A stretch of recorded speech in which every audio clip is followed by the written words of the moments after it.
we're back with another episode of the Sect Metal Podcast, Southeastern Connecticut Metal Podcast, and this is episode 10. It's been a long time, but in reality, who cares? Today we have a movie review with the esteemed Justin Vincent, drummer extraordinaire and black metal fanatic, and we are going to be reviewing the movie Lords of Chaos, which has been in the making for many years and came out in 2018, and we just had the chance to watch it, and we are going to have an extensive review on that movie. Spoiler warning, it should not be a shock to you what happens because it's based on a real story, but we will be spoiling the end of this movie. Anyway, check it out. At the end of the interview, we will have some music from local bands, and sticking with the theme, they will be black metal songs from local Connecticut bands. But anyway, let's get into it. Our review of Lords of Chaos with Justin Vincent. By the way, if you hear the underlying hiss during the entire conversation, it's because this is a true cult podcast about black metal, and we wanted lo-fi, distorted, awful recording quality. Not because I'm an idiot and I always screw this up and I haven't had a well-produced podcast yet. Anyway, here we go. Here's the conversation. It's a Justin Vincent only sad eyes movie review. All right, and I am here today with esteemed drummer and longtime black metal fan, Count Justin Vincent. How are we doing today? We are doing, well, it's daylight and I'm out, so... That's right. There's that. Yeah, now what people might not know just from hearing this recording is that we are in the basement, the dank, dirty basement of an undisclosed location, but you can't record anything about black metal unless it's in a basement, right? You really can't. I don't think it's allowed. It's very cold down here. Very dank. Well, to get the proper vibe, I mean, it's the vibe of death. That's right. Really I mean, there's candles down here. You sprayed black metal on the wall before we started, so I did. We should be in the right environment to discuss our topic of today, which is the recently released movie Lords of Chaos. Lords of Chaos. Long anticipated, although for people like you and me who have been interested in this topic for 20 years. Read the book, 20-ish years ago. A lot of apprehension because this is something that could be done very wrong. And I know that me going into this movie, like when I first heard, they had been threatening to make this movie for a long time. And yes. I know it stalled out a few times. And when they finally said it was going to be done, I just sort of sighed and I'm like, I'll watch it. But the chances of this being good or anything that's not just kind of aimed towards general consumers is very low. That's kind of the same way I was looking at it, like when they said they were finally, like, it was definitely going into production. It was going to be a feature film. Yeah. It's like, well, this is, I mean, they're either going to get it like kind of close to right or they're going to get it so appallingly wrong. I mean, and then, hearing what the black metal community, like, their reaction to the book alone was bad enough. So their reaction to the movie... Right, and the word was that none of those bands allowed for their music to be played in the film, which, after watching the movie, is not true. Which blew my mind. As soon as that scene where they, the drummer throws his sticks away and disappears. Yeah. And which is, by the way, is the worst scene in the movie. But go ahead, continue. And then they, replace him with Hellhammer. And immediately start into Freezing Moon. Yeah, which blew me away. I got excited. My heartbeat went up when they started playing Freezing Moon. Because I had heard that none of those guys had allowed for their music to be in there. But there is no Dark Throne in there. There's no Burzum. There is some mayhem. And if you look at there's a list of tracks that are in there. There's a lot of music in there that I didn't even pick up. Like there's Carcass in that movie, like in the background and stuff. They used a lot of legit music, which was pretty interesting to me. But I tried to get that far into the credits, but they were so tiny. Yeah, and but it's Necro Butcher signed off, and I understand why he did too, because I think this is gonna probably help their band in some way. But I sort of want to reserve my ultimate judgment on this movie for towards the end. But why don't we start with the beginning of this thing? So this started as a book, and if the listeners haven't read the book, I read it when it came out. So did I. I bought it the day it came out. I was at Barnes and Nobles when it came out. I grabbed it, and I was into it. And I was what year was it? 95 maybe that it came out. It wasn't that long ago, was it? No, I think it was. It was. Let me see. It was early 2000s, I thought. Really, I thought it was in the 90s still. Came out. This is really boring for listeners, by the way. This book came out in 1998. Oh, wow. Yeah, so I would have been 2021 when it came out. But I was, already very interested. I don't know about you, but Metal Maniacs was my thing back in the day. Yeah. It was pre-internet, kind of era. And you remember that issue. Oh, yeah. I mean, Metal Maniacs was great because I never got Kerrang. I never got any of those other ones. Metal Maniacs covered underground stuff, like exclusively, and there was tons of black metal in there. And that's where I heard about black metal in the first place, and that's what got me involved. But we both read the book, and the book is disavowed by almost all of the guys who were there. Yeah, pretty much. Even though many of them were interviewed for it, but they all kind of say it was a little... this was used out of context, and this and that. Little sensationalist, And I mean, I got to think that some of that is publicity and some of that is, I mean, I think the book got it more accurate than the movie because the book is presented more as these are the facts of what happened. Right. And the movie's more presented as this is from someone's point of view. Yeah, it's more told from Oystein's point of view. Yeah, the movie was I mean, certainly built with the premise of being entertaining. Well, yeah. In some ways. The book was too, but, maybe not in the same way. But I got to recommend the book, even if you are a general metalhead who isn't into black metal. It's a good one. And it's read good the to know book the history. just because the history there is amazing. Now, little disclaimer here. And I'm a little uneasy about this even now. But the book was co-written by Michael Moynihan, who is reporter, journalist type, who's also involved with music, and he's had a bunch of bands and stuff.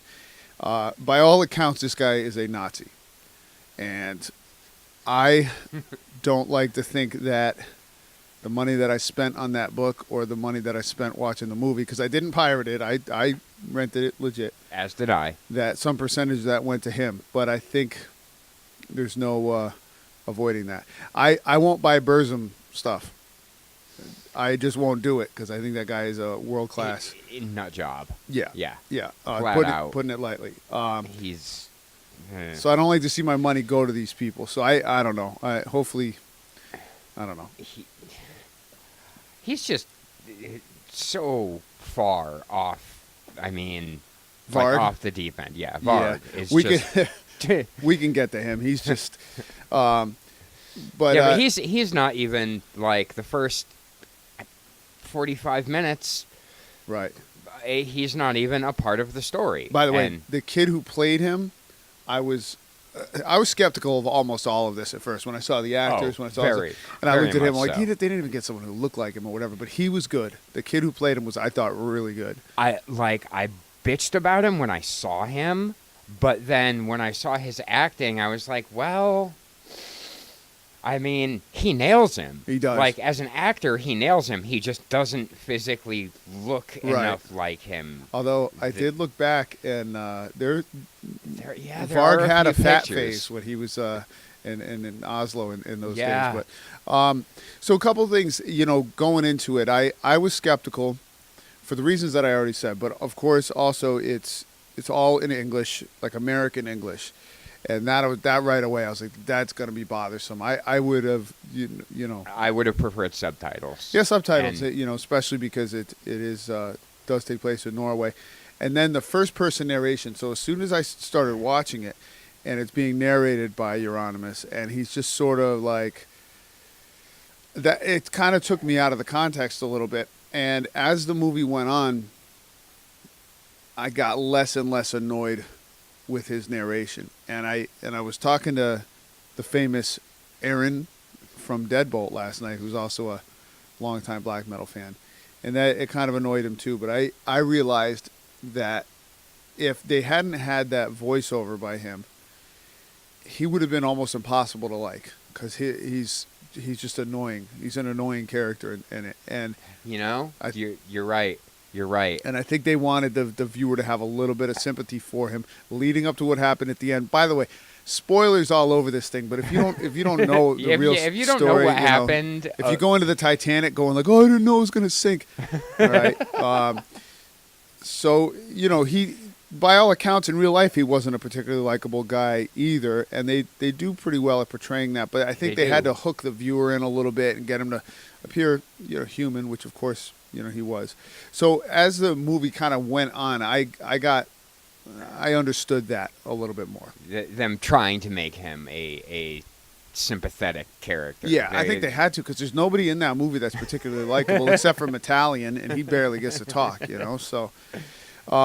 So that sort of bothered me. Here's the thing that bothered me the most about the entire movie, and it's a very small thing. In the beginning, when their original drummer, Mannheim, quits, and he throws the sticks and he says, "Laters," that is a 2018 American millennial saying that was not expressed in Oslo in 1987. Oh, Christ. It was so annoying. Like, what are you guys trying to do with this? Like, really? And oddly, the movie had a lot of funny parts. It did. I mean, there was a lot of situations that, like, I wouldn't have expected to find myself laughing at that movie, but there is some genuinely funny stuff in there. And there really is. I actually think that was a good choice on their part, because we can't forget we're dealing with 19 and 20-year-old kids. A lot of people forget that. Yeah. That, like, I watched it with Kristen, and she was like, "They look so young." I was like, they are so young. I mean, when these guys were doing this, they were 19 and 20 years old. Yeah. When the infamous picture was taken, he was 21. Yeah. Yeah. I mean, they were kids. They were kids. And I have to admit, I had my wife watch it also. I watched it twice over the weekend, and I wanted her to watch it, not because she's into black metal, which she isn't, but because I wanted her to see those 3 horribly gruesome death scenes.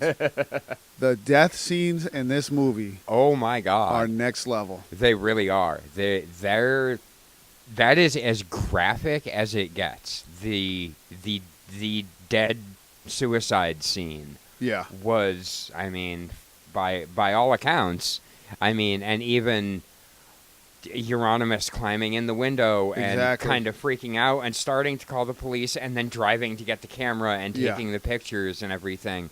Like, that is all, by all accounts, how it actually went down. And that is one of the most gruesome things I have ever seen on film. Yeah. It was that suicide. They really took pains to make the brutality truly brutal. And I'm not a gore guy. I'm not like a big horror movie guy or whatever, but in them doing it in that way, I don't believe it was done in like a gotcha or like a schlocky way. I feel like it was done to really convince you that this was just horrible. I mean, these crimes and the things that were, the way they were done, were just awful and nasty, and you're convinced. I was convinced afterwards, after watching the brutal stabbings and the suicide in the beginning. Yeah, because the suicide's 25 minutes into the movie. Yeah. I mean, they spend so. I didn't think they spent enough time on Dead as a part of Mayhem. Yeah. But I mean, they tell enough of the story to to make all the major points, I guess, and then his suicide being the I guess main reason for his inclusion in the story. Right. Is his suicide and how it how it fits into the Mayhem lore. Right. And the story and the things that make the Mayhem story, Yeah. the stuff of legend that it is. Yeah, and I read a review about the movie, and I think it was on Metal Sucks or one of these, kind of metal tabloids or whatever, and they talked about Dead, and they criticized the actor, which, by the way, is Val Kilmer's son, plays Dead. Yeah. Really? Yeah. And they were like, well, he was a terrible actor or whatever. I'm like, I don't think so. From what you hear about Dead, he was bizarre, just out in space, as crazy as he's portrayed in the movie, as distant and just strange as he was. And I think that kid nailed it. Like every time he was on screen, you're like, yeah, this kid is sick. I thought he was like one of the best actors in the film. He didn't say very much, but that's kind of like in real life he didn't say very much. He was just a strange, but the death-obsessed guy. What he could convey with an expression, with just like the look in his eyes. Yeah. That's a true actor. Yeah. That he could convey that kind of crazy, like when he's laying on the bed, like all depressed, and or Euronymous puts the gun to his head, and one shot and end it all, no more pain, and he just keeps laying there, and then the thing about the cat. There's a cat out there, and he jumps up, and he's genuinely that was joyful. One of those funny moments. He's like genuinely joyful that there's a cat out there that we can go shoot. Yeah. Yeah, I thought even though he had just a little bit of screen time, I thought he was really good. A few more points that I was critical of is there's a part before the band really starts to get going, and they're having a house party, and it's a bunch of metalheads, and a bunch of like high school girls come up, and they look like they're dressed like 1980s cheerleaders or whatever, and they mix into the party. And it just looks like a backstage scene from Motley Crue. It very much does. And I wasn't there. That didn't go down like that. That was what they were rebelling against, was that metal scene. Yeah, and there's plenty of hypocrisy in them saying, who they wanted to be and what they're trying to portray and stuff. But look, among metalheads, in United States culture, metalheads are seen as losers.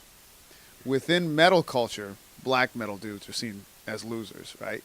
You don't see sorority girls showing up at metal parties, let alone black metal parties with guys running around with corpse paint. That was silly, and I don't. And then it gets worse later in the movie when Varg is portrayed to be like a ladies' man. Oh God, I was just like, what the hell are you doing with? I mean, there's a lot of things in there about Varg that they could have focused on to prove what a nut job he was without making up something like that. Varg wasn't a ladies' man. No. I don't know if Varg ever got laid. No, these are black metal guys. None of them did. It's not to put down black metal people. I love black metal, but come on, guys. You don't have like a trail of women coming in like it's Bon Jovi 1987 at the Civic Center. And this is late 80s, early 90s in Norway. No, there's just no way that those girls would show up at that party. Yeah, I just found that to be was a little out there. I really appreciated, Yeah, and this might be my overall favorite part of the entire movie is that Jonas Ackerlund, who of course played drums in Bathory, so he's he knows about this stuff. He had such an attention for detail in this movie, the subtleties, the things that only nerds like us would. Hellhammer's kit.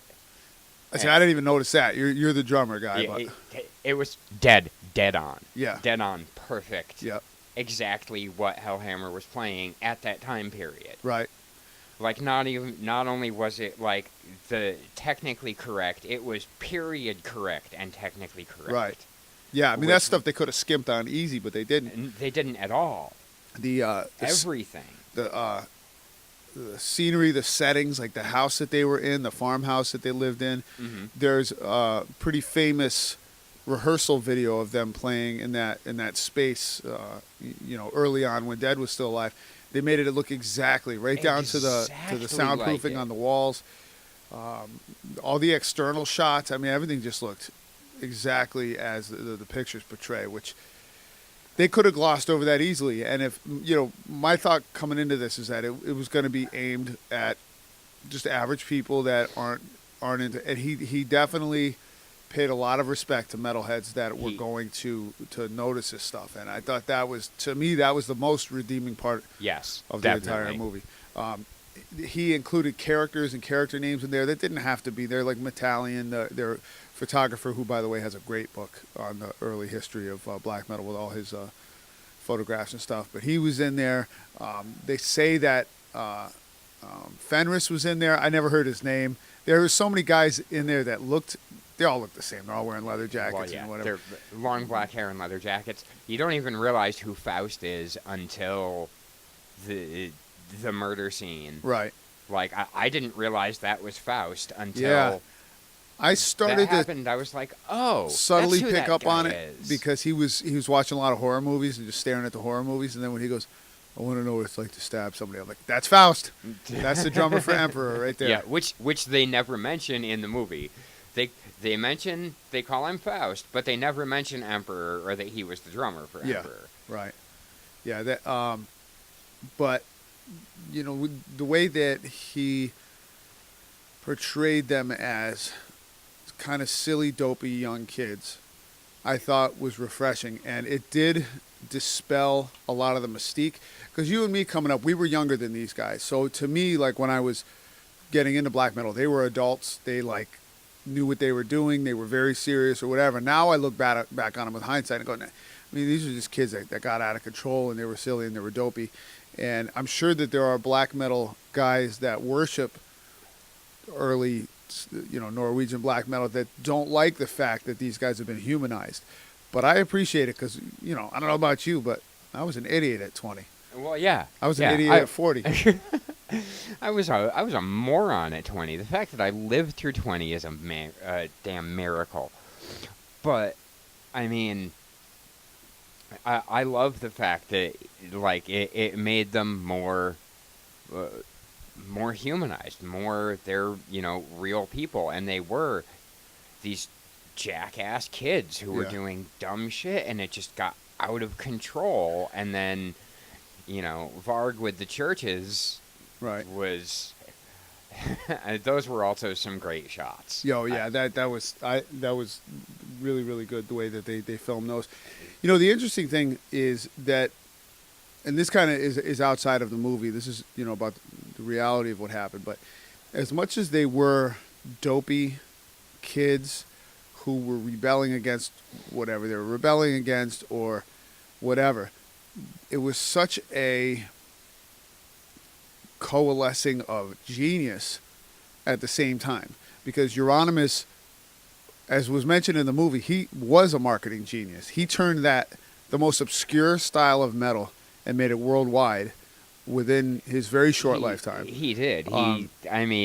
Mayhem is known the world over as the most brutal black metal band that ever existed. Yeah, and a lot of that came from his ability to spin the stuff around him, which was, it kind of makes him unlikable, but maybe we wouldn't be having this conversation if he hadn't done that. Secondly, at least in terms of metal and being innovative, you don't get better than Euronymous. It was him and Snorri Hrush who played the accomplice. Who was the accomplice with? Okay, you know, yeah. he was the guy driving the car. Yep. They make Snorri look like such an idiot in that movie. You know, he's like, there's two guys that die hard, but he's a musical genius too. He was in Thorns, and both him and Euronymous are the ones that were credited for developing that Norwegian guitar style with the minor chords and jamming them together.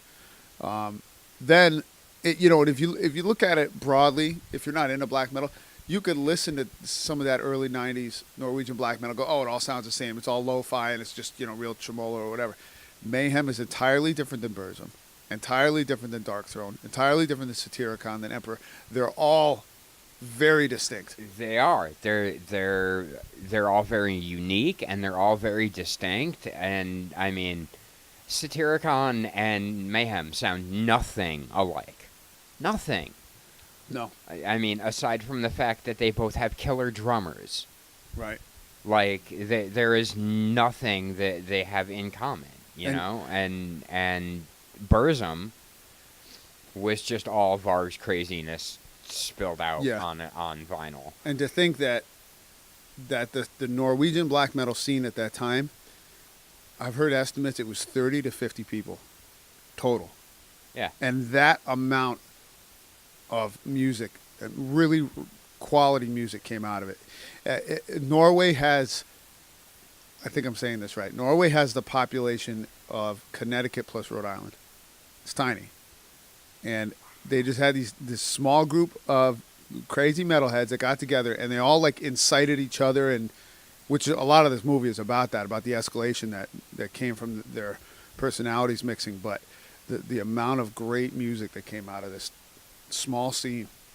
Well, yeah, because it was a tiny scene. It wasn't a lot of people, but the bands that came out of it, I mean, even the ones that the movie ignores, Right.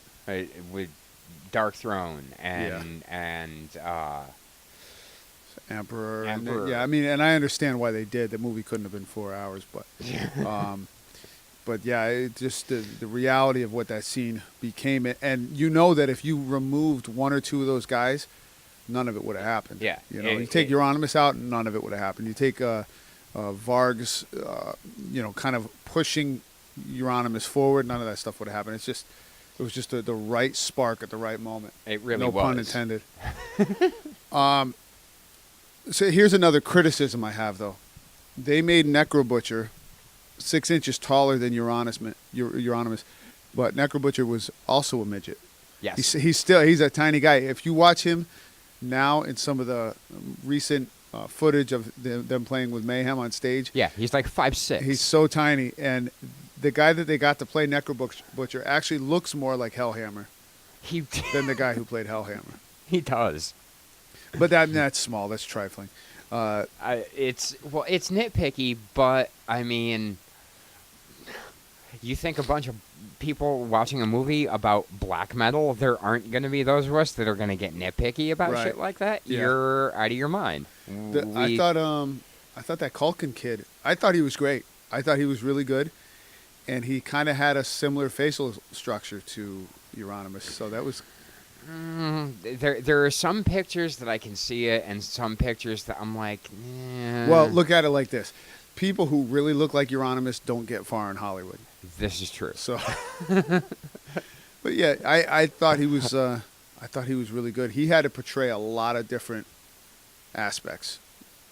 He did, and I mean, trying to make Euronymous at all a likable character is not easy. Right. It really isn't, because he's, they portrayed him as close to how he really was as I think they could. Yeah. But, I mean, he's definitely not a sympathetic character, and he was the one manipulating everything. Yeah. He says it in the end when Varg is killing him. Yeah. And he said, I talk. I just talk. And Yeah. Varg says that, all you do is talk. Yeah. And that's why you're going to die. Yeah. Because all you do is talk. Yeah. Yeah. And then stabs him in the head. And the funny thing about Euronymous was he was a rich kid.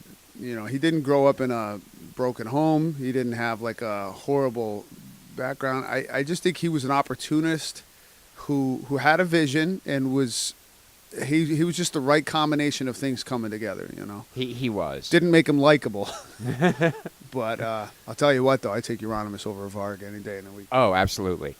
Absolutely. He may have been manipulative and narcissistic and all that fun stuff, but he was not a neo-Nazi Right. hate monger. Yeah. So, yeah. Sure. Euronymous over Varg any day of the week. So let's step out of this for a minute and let me ask Justin Vincent, 2019, what he would give to get in a time machine and go back to the Helvetia record shop in 1992. Oh, wow. What wouldn't I give? Yeah. I mean, to be able to just step back into that record shop and get some of that vinyl, oh my God. Like, Yeah. I mean, he's not kidding when he says, I have music in here that you won't find anywhere else in the world. Right. That's, you know, the shop was notorious for that. And any given day you walk in there, 5 of those guys are going to be there. Yeah. 5 of those guys that are now famous. And at the time were just kids, but are now famous. And we're just hanging around their buddy's record store because he got his dad to pay for Yes. a record store for him. Yeah.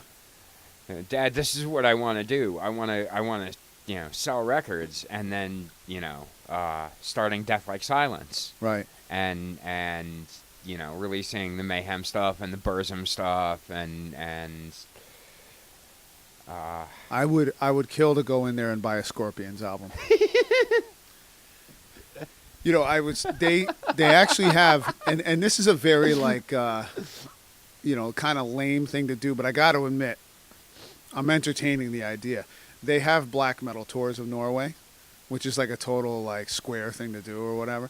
But you can go take a legitimate black metal tour. They take you to Helvetia, which I understand is now a record shop again. And Really? the basement is a black metal museum. And I've seen pictures from these tours where people are down there and black metal is still spray painted on the walls. I mean, I have a feeling that they used that spot for the movie because it was filmed in Oslo, and the set looked perfect. It looked exactly like the old photos. So, but I would almost entertain the idea of being that metal tourist nerd, and you know, if I had the money, I would do it in a heartbeat. yeah, they take you up to Fantoft and you know. Check out all that stuff. It's just in hindsight. And you know, I'm fairly certain that like the news footage that they used in that was a majority of it was the actual news footage. Right. Like, you know, you can tell that the from the camera angles and the coloration on the TV, like.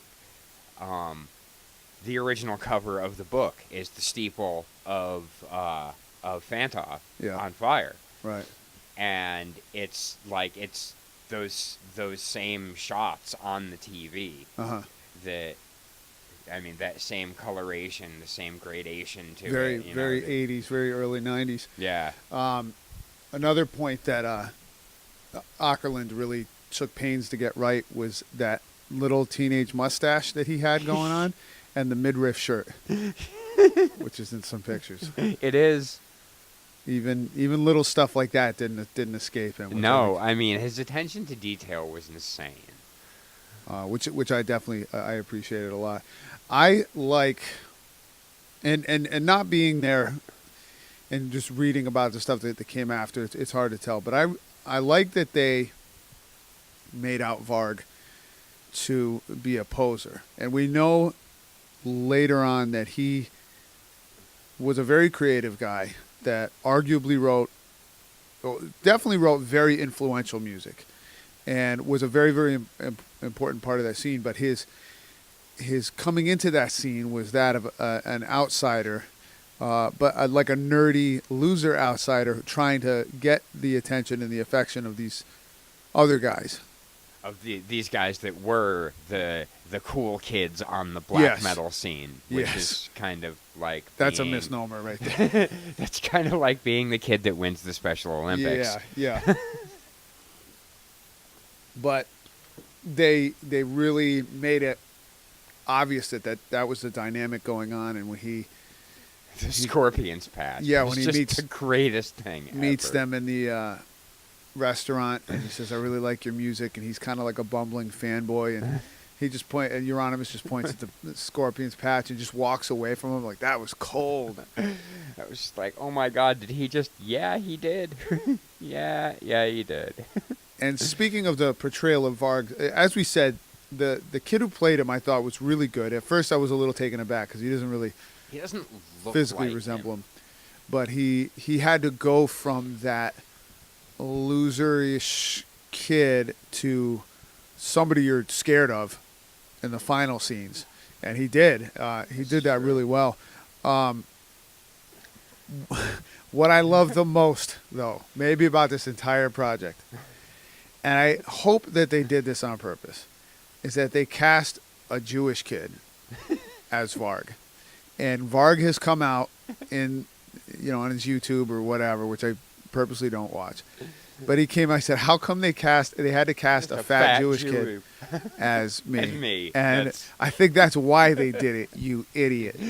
Yeah, I'm pretty sure that was on purpose. And the kid, he did an amazing job, and he really sold the part. He really owned it. But I love that irony. It's take that, you idiot. And he is he's believable as Varg. Yeah, Like, the way his personality changes throughout the movie. yeah, just the arc of his character is, it follows the arc of Varg's craziness. Yeah, it was. I love that he was upset by that, and of course, a lot of these black metal guys to this day are contrarians, and they'll argue with everything or whatever. But I just love to see the screws get turned on him.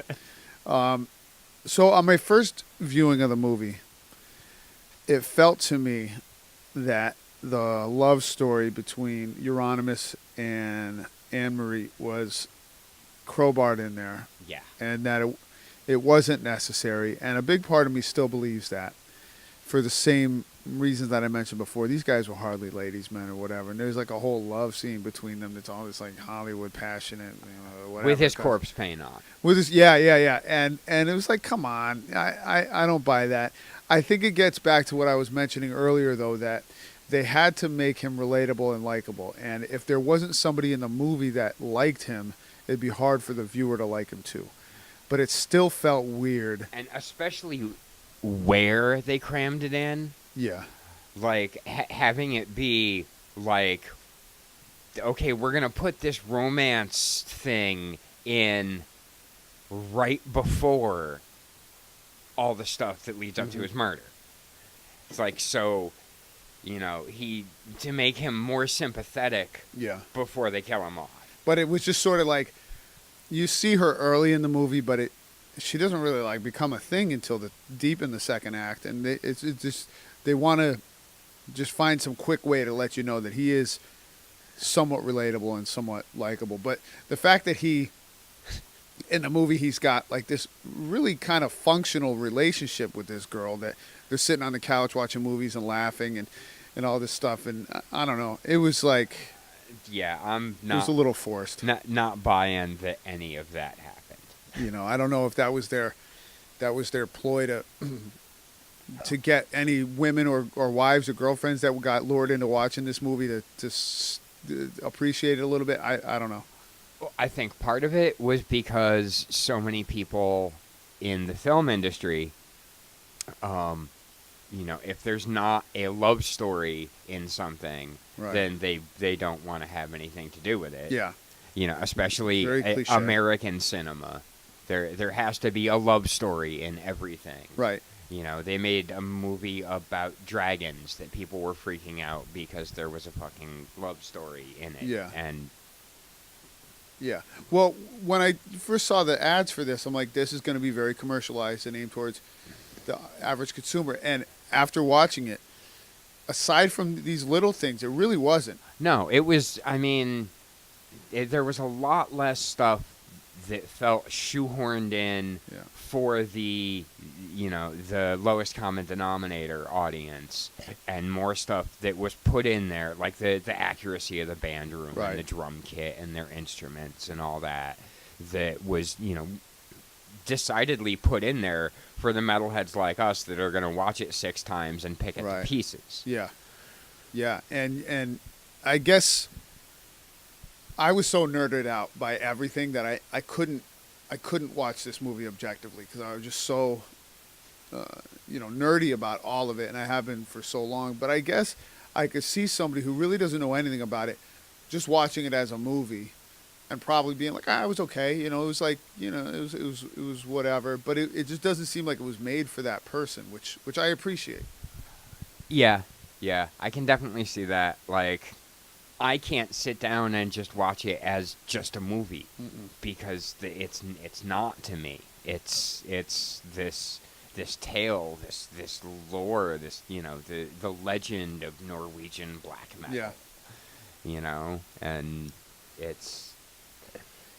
it's not for the casual viewer. No. It was.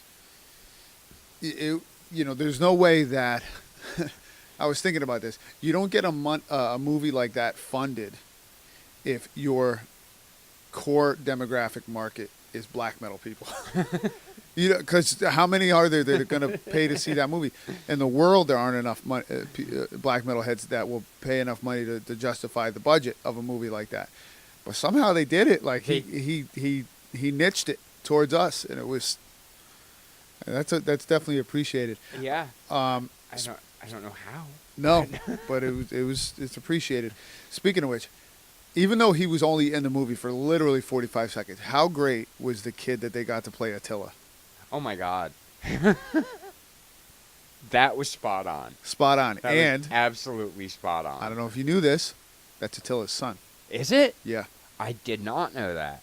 That's yet another point that shows that Mayhem signed off on this. yeah. But he's the hair, the look, everything. I'm like, that's Attila. It really is. Wow. And I was struck. I didn't know that when I saw it the first time.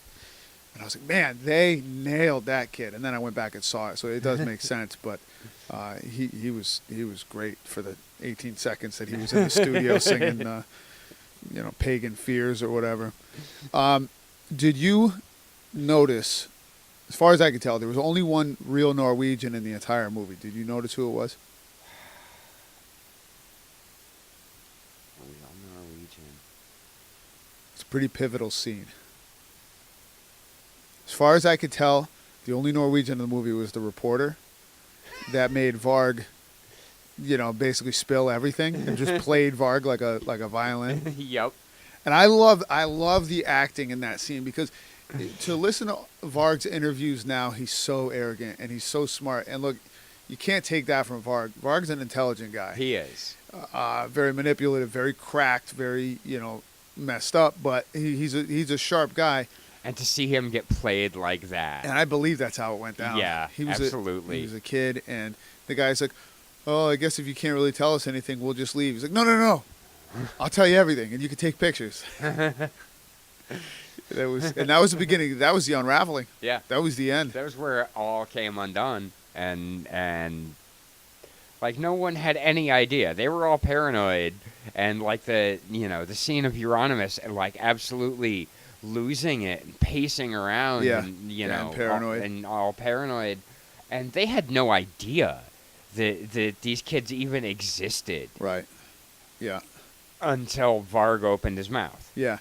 And Varg is sitting there. It shows him running around his room, making sure all the Nazi flags and the candles are in the right places and stuff. Then he sits in that throne, and he's trying to be impressive and foreboding. And they come in and they sit down, and he's like, "What's your name?" He goes, "Griffy Grishnak." What are you saying? Like, are you saying words? He goes, just call me the Count. It was great. Which, by the way, let's talk about this. Obviously, anybody listening to this should know that Varg is a neo-Nazi, always has been, white supremacist, piece of garbage. And I read a review of the movie. There's two types of reviews. There's reviews of this movie that are done by people who are into metal or black metal, and there's ones that are done by people that aren't. And I just discount the ones that aren't because, there was a headline for one review that said, a decent movie about terrible music. Okay, we're done here. Yeah. You don't know enough to understand the genius of what was happening back then at the time. But anyway, one of these reviews was critical that Varg's racism and Nazism was glossed over. And he had some line about trying to emulate Hitler, and you did see Nazi flags in his apartment, and he did punch a guy for being he called him a fake Nazi or something like that. Yeah. But here's my feeling on it. If the movie was a biopic about Varg, it'd be 80% about Nazism. But it's not.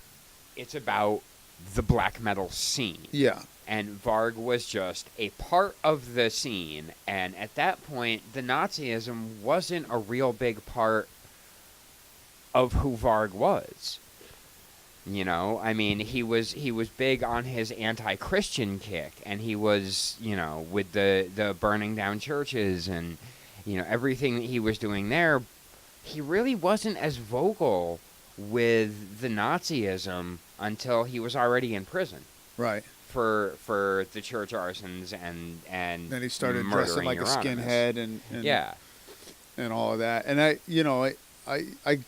if they had put too much of that in there, it would have been distracting, and it would have gotten away from, the main storyline, which was Euronymous and Varg leading up to this end point, which obviously concludes the movie. But, I don't know if they need to. See, my feeling about Varg is this. There's the argument that you can separate the art from the artist. And in a lot of ways, like I said, I didn't want to pay for the book because I didn't want to send money to Michael Moynihan. I'm a huge, and I think you are too. I'm a huge H.P. Lovecraft fan. Yes. He was pre-Nazi because he's from back in the turn of the century, but he was a racist, and so I have a little bit of weirdness about that. But he was never somebody that called for the execution of non-whites. Varg is still out there, very, very public, has a very popular YouTube channel with millions of views where he's espousing this hate stuff constantly. Well, and he's more dangerous now than he ever has been. And especially now, you say his name and Nazism is the first thing that comes into your mind. Right. And black metal will be immediately thereafter, probably. But, or maybe in the reverse order. Maybe you think black metal first and then Nazi immediately. Right. But then it always turns into this conversation of like, well, I mean, he made great music though, or... But H.P. Lovecraft, I didn't know that he was even racist because, you talk about Lovecraft and the first thing that comes to your mind is Cthulhu. Yeah. It's very buried in the background of, who he is. It's not something that he was ever using his art to further the cause of. Yeah, and even his friends and pen pals, H.P. Lovecraft back in the day, would condemn him during his lifetime. They told him you're crazy with this racism stuff. You need to get over this in your life and stuff. And it was a part of his overall xenophobic worldview because he was scared of everything. And not to make this about H.P. Lovecraft, but the point is that he wasn't using his writings to foment violence in the world, whereas Varg is still out there doing this stuff, and all you got to do is read comments under his videos, and you get a couple guys that are in there calling him an idiot, and the vast majority of them are defending him. Yeah, and supporting the garbage that he's spewing. And I mean, this is the guy that I'm glad they made mention of the Burzum record coming with the matches. Yeah. You know, to go burn down a church yourself. Right. It's Right. like, but you put a church on the cover of, you know, whichever album it was. I think it was Ask. Yep. And you know, included matches with it. And yeah, that was to inspire people to do like I did. That was and some go burn down Euronymous a marketing church. right there. It really was. That's that marketing brain of his. I mean, you know that, like, the reality of that was, okay, we've burned down churches. It's known, you know, among the black metal community anyway, that, you know, we're burning churches and we're all for burning down churches. Yeah. We're going to have a picture of a church and here's some matches. Right. That was straight up Euronymous marketing. Yeah, he was brilliant in that way. But you know, that's my whole thing with Varg. I'll admit that I have not listened to the amount of Burzum that I've listened to any of these other Norwegian bands, for the reason that I hate him. Honestly, I'm the same way. I But- haven't listened to nearly as much Burzum as I've listened to, like, Mayhem and Emperor and Yeah, but I can admit Dark that Throne and the other first wave bands. if I were able to divorce him from it, the Burzum that I've heard of liked. You know, it was very different than Mayhem. It wasn't as brutal. It was, you know, slower, whatever, and I liked it. But it just colored the whole thing for me. And even now though, I would think today's black metal is more influenced by Burzum than even Mayhem, especially with the newer kind of stuff that's coming out. There's a lot of it has that it's a little more melodic, and it's a lot of, you know, tremolo stuff. And oh, by the way, have you ever been an Agalloch guy? No. Do you know about Agalloch? No. So they're from Portland, Oregon, and they play, like, they've been around forever, 15, 20 years, and they play folk black metal, and it's pretty good, extremely influential American black metal band, and a lot of texture, a lot of substance, very, very interesting stuff. And just this week, the singer said something about Jews on his Facebook and got called out, and now he's on the run, and he's given all these, unlike Varg, he's backpedaling and saying, you know, I said something stupid, I said something dumb or whatever. But it just goes to show that, you know, that presence is still there. That NSBM presence that originated with Varg is still there. It's buried a lot of times, but that type of influence that he's had has not just been musical within the black metal scene, which is really, really too bad. It's really sad. It really is. You know, it's, you know, that guys with that much influence would be spewing that much garbage and just hate when there's so many better things they could be. Yeah, they could be like Fenris, whose main point of annoyance these days is that nobody has ever achieved the perfect drum sound that came out of the 1970s, Uriah Heep records. that's what he, like, drives his day, you know. And I love Fenris. Fenris is great. He's so cool. Just stuck to his guns and just is who he is, and never was trying to be anything otherwise, you know. And that's what makes him just like very, very outspoken and the enigma that he is. Yeah. Yeah, there's nobody quite like Fenris. But anyway, so I said I wanted to reserve my overall judgment for the movie for the end. So are you prepared to give your overall summation of your feelings on the movie? Yeah. All right. Well, I'll start. I came into it thinking it was going to be awful. I started watching thinking it's like, it's a little, I watched it twice, and I gotta say, I think I love this movie. I think I really, really love this movie. Which is the last, I'm the most critical, judgmental. Anyone who knows me knows that I'll be like, oh, let me tell you the 10 things that are wrong with thrash metal. Like, I just have so many, like, negative judgments about everything. It defies logic how much I like this movie. That's actually very, very similar to the way I feel about it. I went in it prepared to absolutely pick it to pieces and hate it and find 10,000 things wrong with it and pick it apart, and like as soon as they started playing Freezing Moon, I was Yeah. like, okay, or maybe not.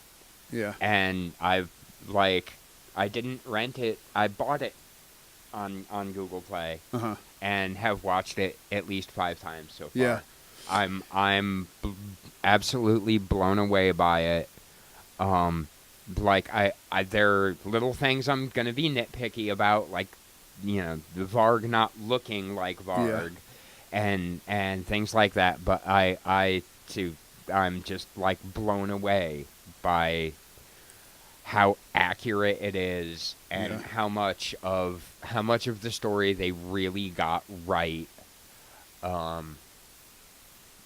How accurate, like the attention to detail that we talked about with the house and the band room and their instruments, and to the brutality of the death scenes. I mean, it was just absolutely phenomenal. I think, looking at it, like, Ackerland was in Bathory, so he understands the mindset of somebody who loves black metal. The vast majority of metalheads can't get inside of the mindset of black metal. They just can't understand it. It's the most dismissed subgenre of metal that's out there. You either completely get it or you don't, and it's by design. But the fact that he didn't sensationalize or glorify it or completely demonize it either. I think he just got the right mix of, these were dopey kids who let things get out of hand while simultaneously being genius, and it was just the right amount of the proper ingredients for this thing to explode in the way that it did, and the addition of humor in the right amounts, and some of the Hollywood stuff, I guess, to make him a character that you in at least some small way root for. It was all just combined in the right amounts. I thought the acting was great, the scenery was great, cinematography was great. The whole they filmed it in Norway, but the whole movie looked cold because of the way that they tinged the there's almost like a slight bluishness. Yeah, it just looks cold. Yeah, and it's just right. The whole thing just added up, and it was just done very well. So I gotta recommend it. I don't know if very many people that we know could nerd out on it to the depth that we could. And if you're not in that world, if you haven't read the book, and if you don't know the difference between Dark Throne and Satyricon or Gorgoroth or whatever, you're not going to get from it what we did. But right, I gotta say, I thought it was a really good effort, despite its flaws. The fact that I like it as much as I do, despite some of the small stuff. And there is like my biggest bitch is the suicide note. Yeah. There's a little more to it, right? There's a lot more before the one line, right, that everyone knows. The please excuse all the blood. Yeah. And what does it say after it? Let the party begin or something like that. Yeah. That's not right in there. Like there's, I have it all somewhere translated. Yeah. And because it was written in Swedish. Yeah. And there's like a page, but at the bottom of it is bigger than everything else. Yeah. Please excuse all the blood. Yeah, that was the line. And that's the line that everyone grasped onto, and there was nothing after that. Right. Just dead. That was it. But the biggest testament to me in the days after that I watched it are, I'm just listening to Norwegian black metal endlessly at this point. I had my daughter this morning. Proud moment for me. My 7-year-old daughter, we were in the car, and I was playing, she was talking about something, and I put on De Mysterious Dom Satanas, and she asked me to turn it up. Oh, It was just the that's greatest. awesome. It was just the greatest. That is awesome. Yeah. And that is actually what I was listening to on the way Everything here. is so dark. Just great. Just classic. But anyway, I think we got 4 horns up here today on the Sect Metal podcast. Here with Justin Vincent, avid black metal fan and drummer. So to end this, I know that you were in between bands for a little while there, but there's a chance that you're getting involved with something new that you're not at liberty to speak about. I'm not at liberty to speak about it at the moment, but I should be able to soon. Okay. From what I understand, it's an established band, and you are, and you've done time in a bunch of local metal bands and stuff, and I still, especially after seeing this, I want to do a black metal project, like just for fun, just to nerd out and play some black metal. Yeah, and not to burn churches or kill anybody. Or, yeah. None of the murder, none of the suicide, none of the arson. Wear parts of skulls around or anything like that. But anyway, thanks again to Justin Vincent today for being on the Sect Metal podcast. If you have anything you'd like to add or questions or comments for the podcast, please leave them in the comments or message us here at the page. And until next time, Sect Metal podcast out. Metal.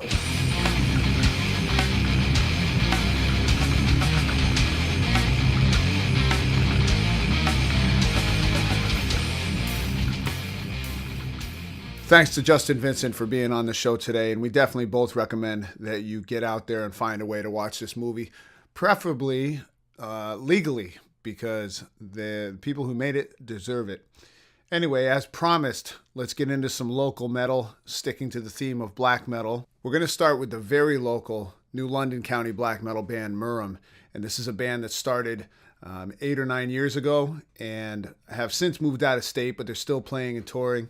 And this is the song Demons of Winter off their 2013 EP, In His Tacita Atria.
All right, up next, we're going to hear a track from an old school Connecticut black metal band. This is Messe Noir, and these guys were out in the 90s, mid-90s, and were quiet for a long time, although in the last month, they've gotten on Facebook, and they seem to be kind of looking around for members and stuff. And this is going to be their track, Call of Tiamat. These guys didn't have a whole lot of recorded stuff, but you can definitely find it on YouTube. And I did a little digging, and they're on Metallum, the Wikipedia for metal or whatever, and they got some terrible reviews on there. And I don't know, listening to it, it's very interesting. The extremely chaotic, very short songs. You don't hear that very often with black metal. And I don't know, they were just doing something cool back in the 90s. Not very well known, I think, even within the state. But who knows? They're out there again, so check them out. This is Messe Noir, Call of Tiamat.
All right, and speaking of short black metal songs, we're now going to hear from the band Perpetual Winter, which is based in New London County, but also maybe New Hampshire and maybe Rhode Island. All I really know about it is that Lord Vile, Nick Vile, he of Harley Davidson fame, is involved with this. And these are two short songs that came out, I don't know, 3 or 4 years ago. This is Crawl Below, followed by Ulaire, Otsea, and these can be found on YouTube.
right, and thanks for tuning in for this latest episode of the Sect Metal Podcast. We're going to try to be better about getting new episodes out, so you can expect the next one in a year or two, maybe. Thank you to Kill The Straggler for the opening track, which is Fight My War. As always, get out to local metal shows. There are so many of them now. There's so many great bands to support. It's an easy way to make friends and do fun things on the weekend. And without us people showing up, these shows go away. So don't take it for granted. Get out there, get to a show. No matter what band is playing, try to get there. And that's it. I'll step off my soapbox. And as always, Sect Metal Podcast out.